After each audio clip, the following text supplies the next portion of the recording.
இயேசு கிறிஸ்து உண்மையிலே உயிர்த்தெழுந்தாரா? பரிசுத்த வேதாகம் சொல்லுகிறது இயேசு கிறிஸ்து மரித்தார், அவர் 3ஆம் நாள் உயிர்த்தெழுந்தார். ஆனால் குரான் சொல்லுகிறது இயேசு கிறிஸ்து மரிக்கவில்லை என்று. அப்போ இது ரெண்டில் எது உண்மை? பரிசுத்த வேதாகமத்தை பார்க்கும் பொழுது, குறிப்பாக இயேசு கிறிஸ்துனுடைய வாழ்க்கை வரலாற்றை பார்க்கும் பொழுது, இயேசு கிறிஸ்து மரித்து 3ஆவது நாள் உயிர்த்தெழுந்த பிறகு இந்த உலகத்தில் கிட்டத்தட்ட 40 நாள் அளவும் இருந்தார். அந்த 40 நாளில் தம்மை அநேகருக்கு காண்பித்தார். இன்னும் குறிப்பாக சொல்லணும்னா, பேதுரு, இயேசு கிறிஸ்துனுடைய சீஷராகிய பேதுருவுக்கு இயேசு தன்னை காண்பித்தார். மகதினால் மரியாள் ஆகிய இன்னொரு ஸ்திரீக்கும் கூட இயேசு கிறிஸ்து தம்மை காண்பித்தார். எமாவூர் செல்கிற 2 சீஷர்களுக்கு இயேசு கிறிஸ்து தம்மை காண்பித்தார். இயேசு கிறிஸ்துனுடைய காயங்களை தொட்டு பார்த்தால் தான் நான் விசுவாசிப்பேன் என்று சொன்ன இயேசு கிறிஸ்துனுடைய சீஷனாகிய தோமாவுக்கு இயேசு கிறிஸ்து தன்னை காண்பித்தார். அவர் இயேசு கிறிஸ்துனுடைய தழும்புகளை தொட்டு பார்த்து விசுவாசித்தார். திபேரியாவுக்கு செல்லும் 7 சீஷர்களுக்கு இயேசு கிறிஸ்து தன்னை காண்பித்தார்.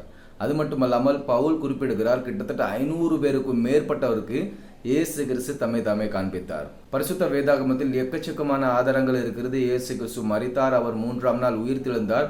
உயிர்த்தெழுந்தது மட்டுமல்லாமல் அநேக சீஷர்களுக்கு தம்மை காண்பித்தார் என்று. ஆனால் குரான் சொல்லுகிறது இயேசு கிறிஸ்து மரிக்கவில்லை என்று. இது சுத்த போய். பரிசுத்த வேதாகமத்தின் அடிப்படையில் இயேசு கிறிஸ்து மரித்தார், 3ஆம் நாள் உயிர்த்தெழுந்தார்.